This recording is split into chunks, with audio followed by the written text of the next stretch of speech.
दोस्तों, स्वागत है आप सभी का हमारे चैनल हिंदी साहित्य समाधान में। तो हम लोग आचार्य रामचंद्र शुक्ल का हिंदी साहित्य का इतिहास पढ़ रहे थे। उसमें हमने आदिकाल को पूरा किया। उसके बाद हम पढ़ रहे थे भक्ति काल, पूर्व मध्यकाल।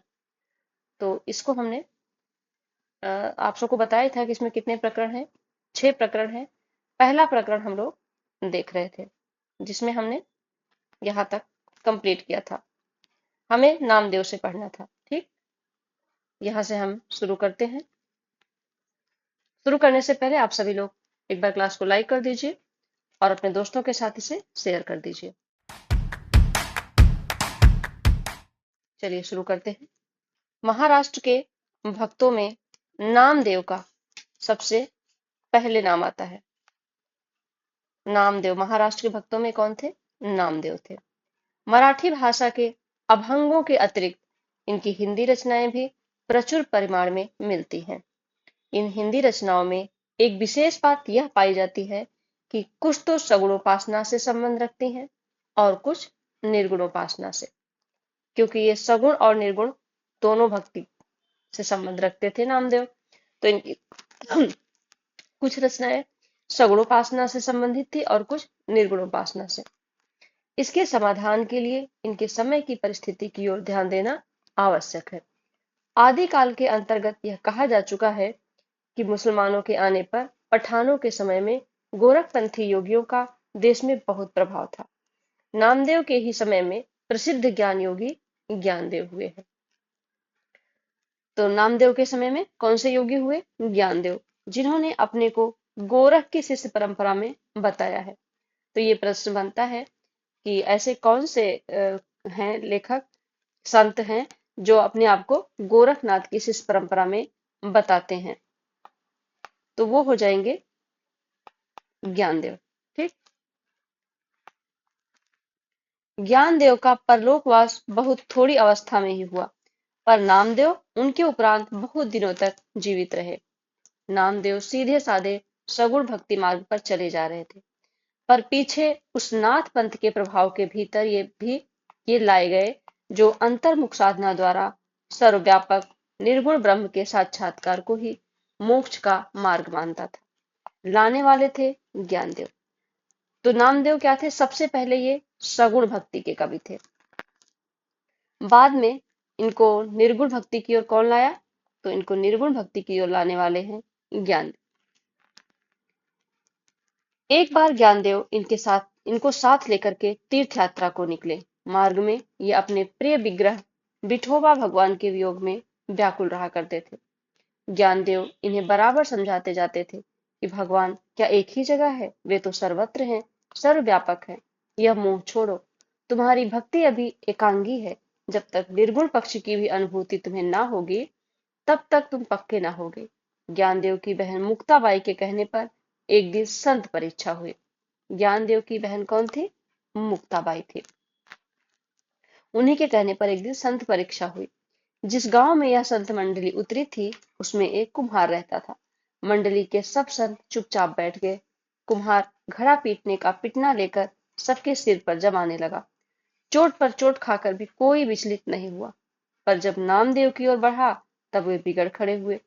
इस पर वह कुम्हार बोला, नामदेव को छोड़ और सब घड़े पक्के हैं। बेचारे नामदेव कच्चे घड़े ठहराए गए।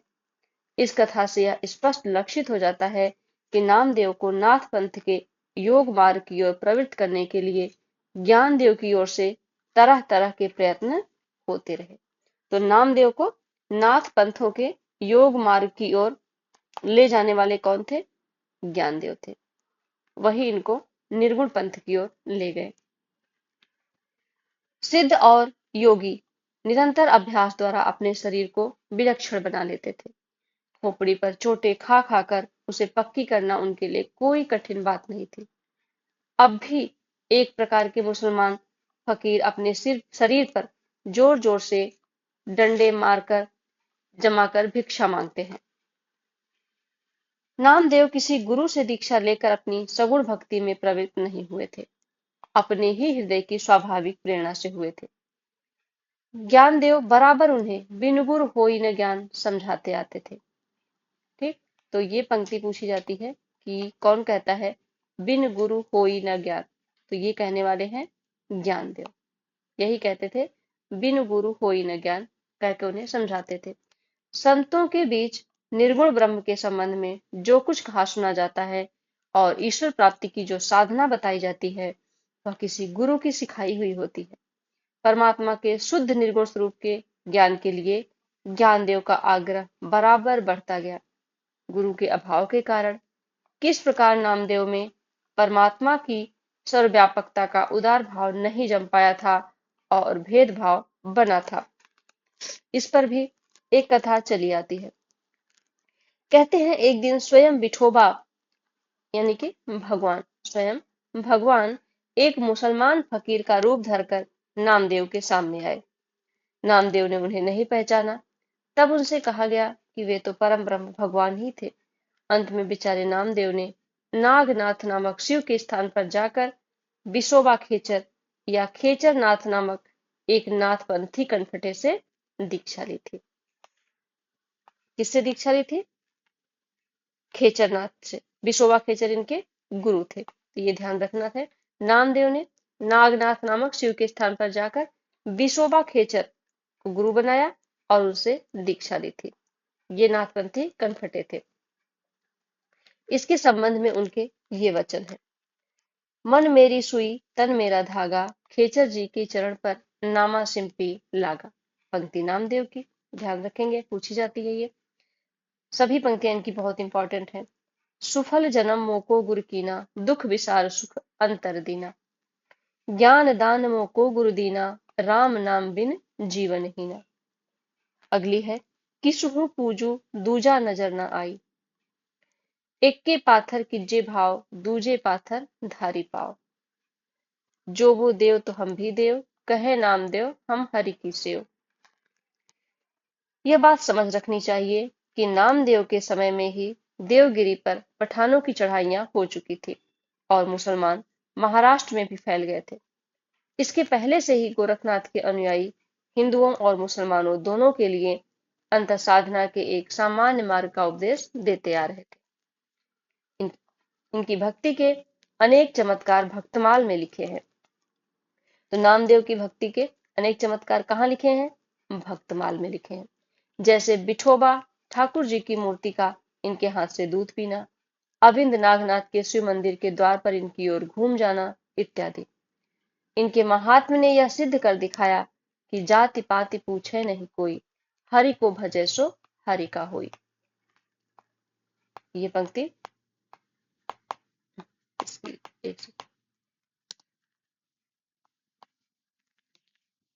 जाति पाति पूछे नहीं कोई, हरि को भजे सो हरि का होई।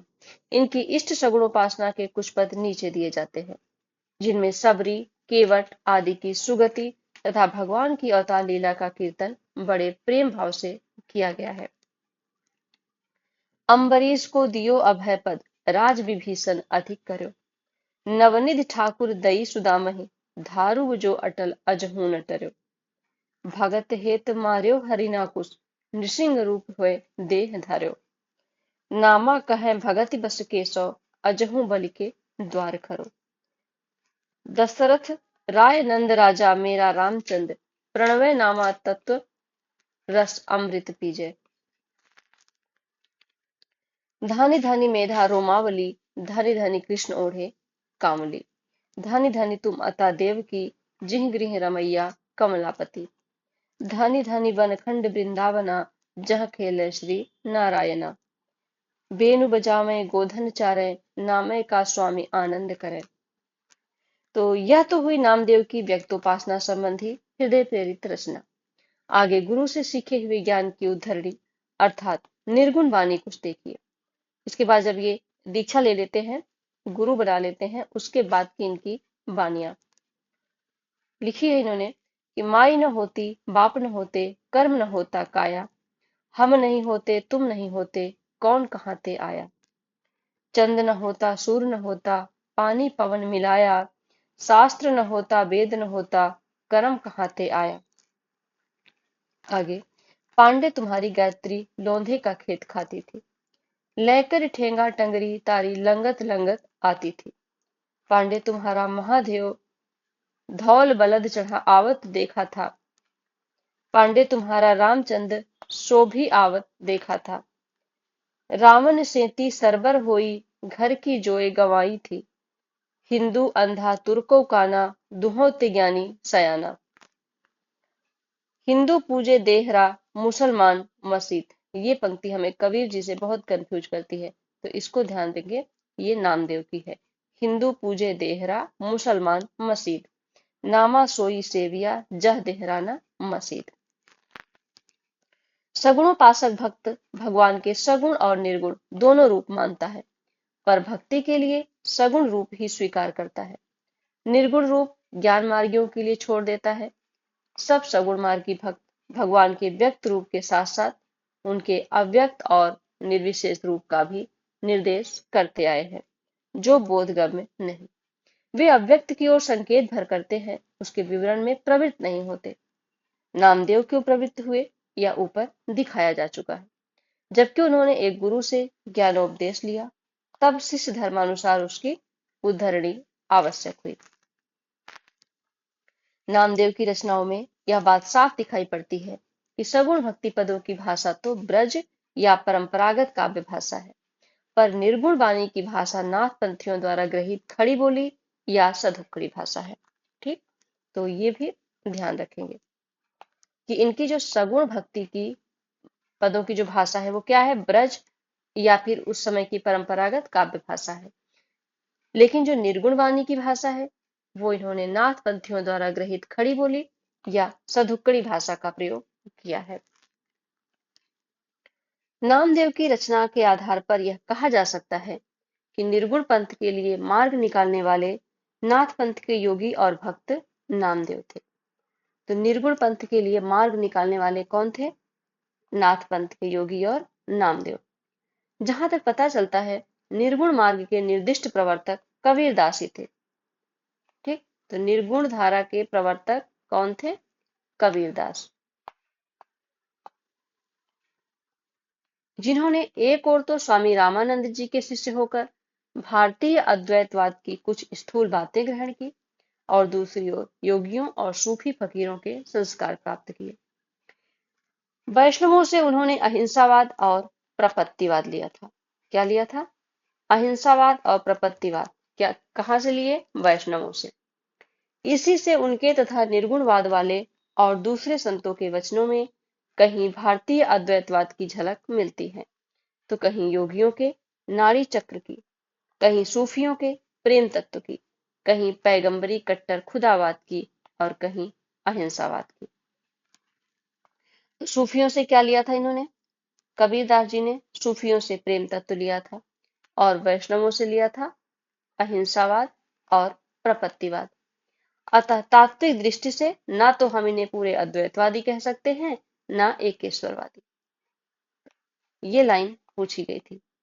ये पंक्ति, ये जो लाइन है, ये कथन है, ये किसका है, ये शुक्ल जी का है कि अतः तात्विक दृष्टि से ना तो हम इन्हें अद्वैतवादी कह सकते हैं, ना एकेश्वरवादी। कबीर को दोनों का मिला जुला भाव इनकी वाणी में मिलता है।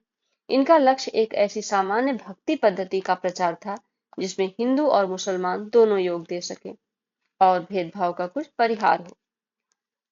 बहुदेवोपासना, अवतार और मूर्ति पूजा का खंडन ये मुसलमानी जोश के साथ करते थे और मुसलमानों की कुर्बानी, हिंसा, नमाज, रोजा आदि की असारता दिखाते हुए ब्रह्म, माया, जीव, अनहद नाद, सृष्टि, प्रलय आदि की चर्चा पूरे हिंदू ब्रह्मज्ञानी बनकर करते थे।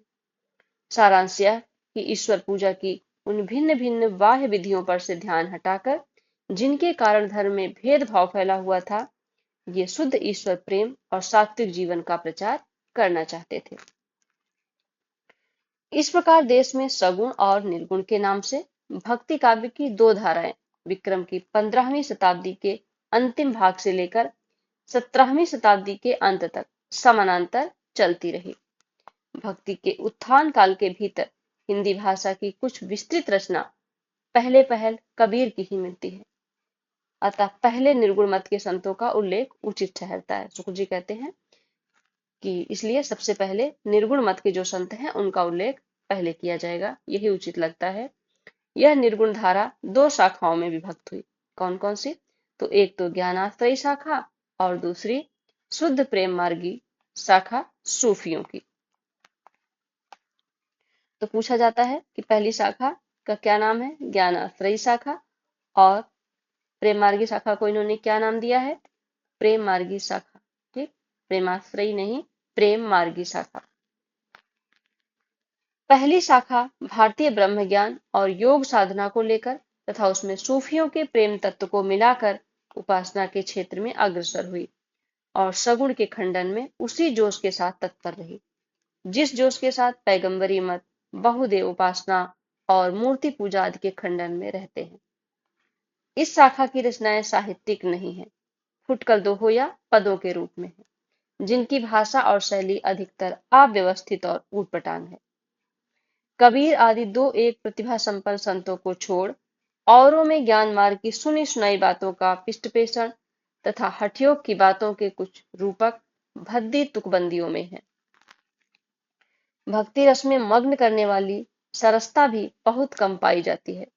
बात यह है कि इस पंथ का प्रभाव शिष्ट और शिक्षित जनता पर नहीं पड़ा, क्योंकि उसके लिए न तो इस पंथ में कोई नई बात थी, न नया आकर्षण था। संस्कृत बुद्धि, संस्कृत हृदय और संस्कृत वाणी का वह विकास इस शाखा में नहीं पाया जाता जो शिक्षित समाज को अपनी ओर आकर्षित करता। पर अशिक्षित और निम्न श्रेणी की जनता पर इन संत महात्माओं का बड़ा भारी उपकार है। तो इनकी वाणियों का, इनके जो पद थे कबीर के, वो कहाँ पर ज्यादा प्रभाव पड़े? अशिक्षित और निम्न श्रेणी की जनता पर।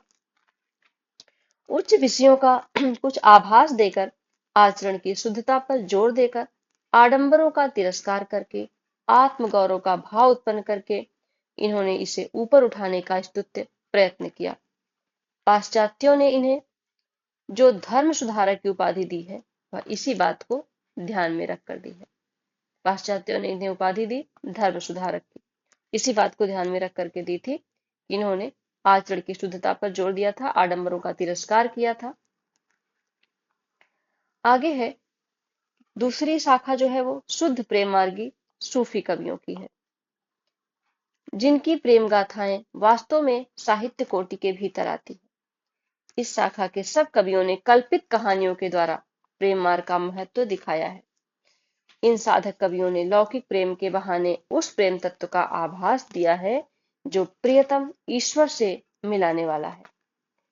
इन प्रेम कहानियों का विषय तो वही साधारण होता है, अर्थात किसी राजकुमार का किसी राजकुमारी के अलौकिक सौंदर्य की बात सुनकर उसके प्रेम में पागल होना और घर बार छोड़कर निकल पड़ना तथा अनेक कष्ट और आपत्तियां झेलकर अंत में उस राजकुमारी को प्राप्त करना।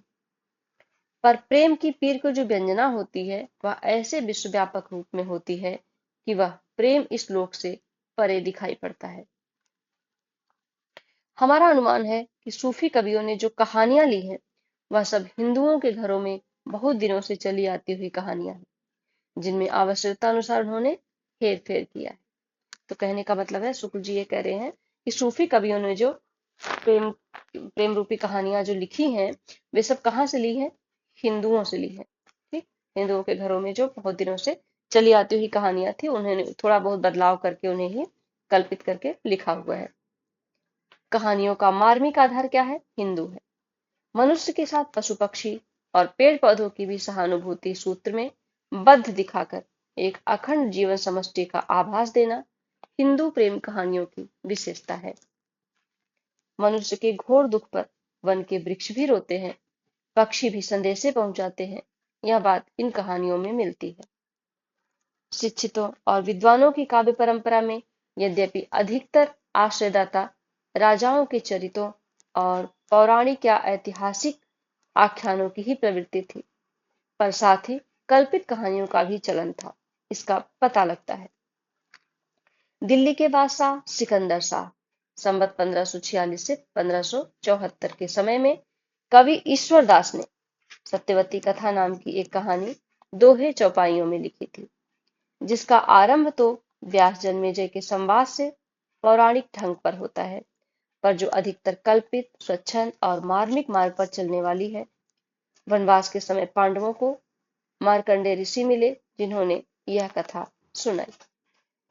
तो प्रश्न ये बनता है कि ईश्वरदास जो थे वो किसके समकालीन थे? तो ईश्वरदास जो थे वो दिल्ली के बादशाह सिकंदर शाह के समकालीन थे। रचना क्या लिखी इन्होंने? प्रेम कथा सत्यवती कथा नाम की कहानी लिखी थी, और ये कहानी दोहे और चौपाइयों में लिखी गई थी। ठीक, ध्यान रखेंगे इसका। और इसका आरंभ कहाँ से होता है? तो इसका आरंभ होता है व्यास और जन्मेजय के संवाद से, जो कि क्या है, अधिकतर कल्पित है, स्वच्छंद और मार्मिक मार्ग पर चलने वाली है। तो ये कुछ मुख्य बातें हैं, इनका ध्यान रखेंगे। आगे, मथुरा के राजा चंद्रोदय की कोई संतति ना थी। शिव की तपस्या करने पर उनके वर से राजा को सत्यवती नाम की एक कन्या हुई। तो ये सत्यवती कथा की का थोड़ा सा बता रहे हैं उसके बारे में शुक्ल जी कि क्या है उसमें। शिव की तपस्या करने पर उनके वर से राजा को सत्यवती नाम की एक कन्या हुई। राजा कौन थे? मथुरा के राजा चंद्रोदय थे। वह जब कुमारी हुई तब नित्य एक सुंदर सरोवर में स्नान करके शिव का पूजन किया करती। इंद्रपति नामक एक राजा के ऋतु वर्ण आदि 4 पुत्र थे। तो नायक कौन है इसका? नायक है ऋतु वर्ण। ठीक, ये ऋतु वर्ण। और किसका पुत्र है? ये इंद्रपति का है। एक दिन ऋतुवर्ण शिकार खेलते हुए घोर जंगल में भटक गया। तो यहाँ पे ये ध्यान देंगे कि मथुरा के राजा जो चंद्रोदय थे उनकी पुत्री कौन थी? सत्यवती थी। और इंद्रपति राजा थे, इनका पुत्र ऋतुवर्ण था। एक दिन ऋतुवर्ण शिकार खेलते खेलते घोर जंगल में भटक गया। एक स्थान पर उसे कल्प वृक्ष दिखाई पड़ा जिसकी शाखाएं 30 कोस तक फैली थी। कितने कोस तक फैली थी? 30 कोस तक फैली थी। उस पर चढ़कर चारों ओर दृष्टि दौड़ाने पर उसे एक सुंदर सरोवर दिखाई पड़ा जिसमें कई कुमारियां स्नान कर रही थी। वह जब उतर कर वहां गया तो सत्यवती को देख मोहित हो गया। कन्या का मन भी उसे देख कुछ डोल गया। ऋतुवर्ण जब उसकी ओर एकटक ताकता रह गया तब सत्यवती को क्रोध आ गया और उसने यह कहकर कि एक चित्त हमें चितवे जस जोगी चित्त जोग, धर्म न जानसि पापी कहसि कौन ते लोग, और साप दिया कि तू कोढ़ी और व्याधिग्रस्त हो जा। ऋतुवर्ण वैसा ही हो गया और पीड़ा से फूट फूट कर रोने लगा। रोवे व्याधि बहुत पुकारी, छोहन वृक्ष रोवे सब झारी, बाघ सिंह रोवत बनमाही, रोवत पंछी बहुत उनाही। यह व्यापक विलाप सुनकर सत्यवती उस कोढ़ी के पास जाती है, पर वह उसे यह कहकर हटा देता है कि तुम जाओ अपना हंसो खेलो। सत्यवती का पिता राजा एक दिन जब उधर से निकला तब कोढ़ी के शरीर से उठी दुर्गंध से व्याकुल हो गया। घर आकर उस दुर्गंध की शांति के लिए राजा ने बहुत दान पुण्य किया। जब राजा भोजन करने बैठा तब उसकी कन्या वहां न थी। राजा कन्या के बिना भोजन ही न करता था। कन्या को बुलाने जब राजा के दूत गए तब वह शिव की पूजा छोड़कर न आई।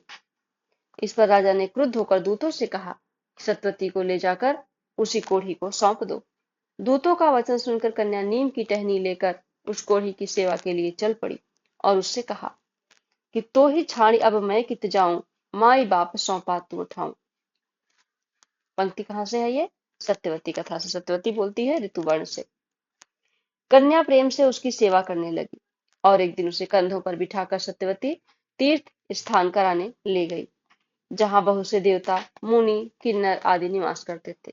वहां जाकर सत्यवती ने कहा, यदि मैं सच्ची सती हूँ तो रात हो जाए।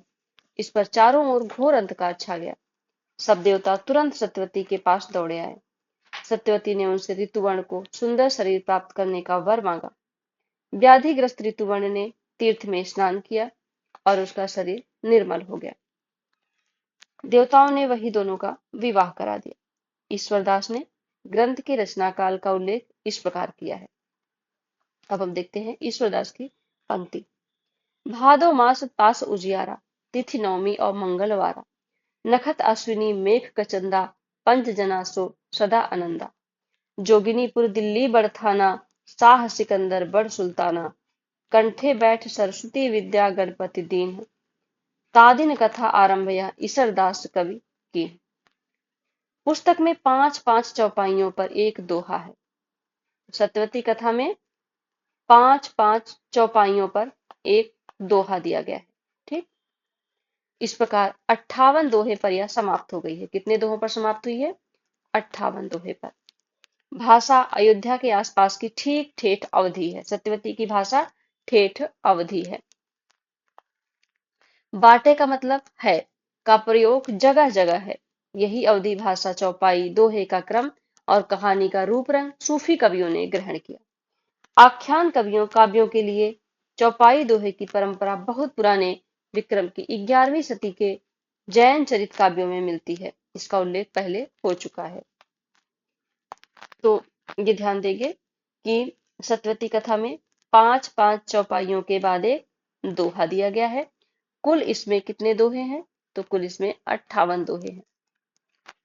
भाषा सत्यवती कथा की क्या है? तो भाषा ठेठ अवधि है। सूफियों के प्रेम बंधों में खंडन मंडन की बुद्धि को किनारे रखकर मनुष्य के हृदय को स्पर्श करने का ही प्रयत्न किया गया है, जिससे इनका प्रभाव हिंदुओं और मुसलमानों पर समान रूप से पड़ता है। बीच बीच में रहस्यमय परोक्ष की ओर जो मधुर संकेत मिलते हैं वे बड़े हृदयग्राही होते हैं। कबीर में जो रहस्यवाद मिलता है वह बहुत कुछ उन पारिभाषिक संज्ञाओं के आधार पर है जो वेदांत और हठ योग में निर्दिष्ट है। पर इन प्रेम प्रबंधकारों ने जिस रहस्यवाद का आभास बीच बीच में दिया है उसके संकेत स्वाभाविक और मर्मस्पर्शी हैं। शुद्ध प्रेम मार्गी सूफी कवियों की शाखा में सबसे प्रसिद्ध कौन हुए? तो सबसे प्रसिद्ध जयसी हुए, जिनकी पद्मावत हिंदी काव्य क्षेत्र में एक अद्भुत रत्न है। इस संप्रदाय के सब कवियों ने पूर्वी हिंदी अर्थात अवधी का व्यवहार किया है, जिसमें गोस्वामी तुलसीदास जी ने अपना रामचरित मानस लिखा है। तो कहने का अर्थ है सूफियों ने हिंदी यानी पूर्वी हिंदी अर्थात अवधी भाषा का प्रयोग किया है। प्रेम मार्गी सूफी कवियों की शाखा में सबसे प्रसिद्ध कौन हुए? जयसी। तो अपना भावात्मक रहस्यवाद लेकर सूफी जब भारत में आए तब यहाँ उन्हें केवल साधनात्मक रहस्यवाद योगियों, रसायनियों और तांत्रिकों में मिला। रसेश्वर दर्शन का उल्लेख सर्व दर्शन संग्रह में है। जायसी आदि सूफी कवियों ने हठ योग और रसायन की कुछ बातों को भी कहीं कहीं अपनी कहानियों में स्थान दिया है। जैसा ऊपर कहा जा चुका है कि भक्ति के उत्थान काल के भीतर हिंदी भाषा में कुछ विस्तृत रचना पहले पहल कबीर की ही मिलती है। अतः पहले निर्गुण संप्रदाय की ज्ञानाश्रयी शाखा का संक्षिप्त विवरण आगे दिया जाता है, जिसमें सर्वप्रथम कबीरदास जी सामने आते हैं। ठीक, इसके बाद आते हैं पूर्व मध्यकाल भक्ति काल प्रकरण 2। ठीक, निर्गुण धारा ज्ञानाश्रयी शाखा।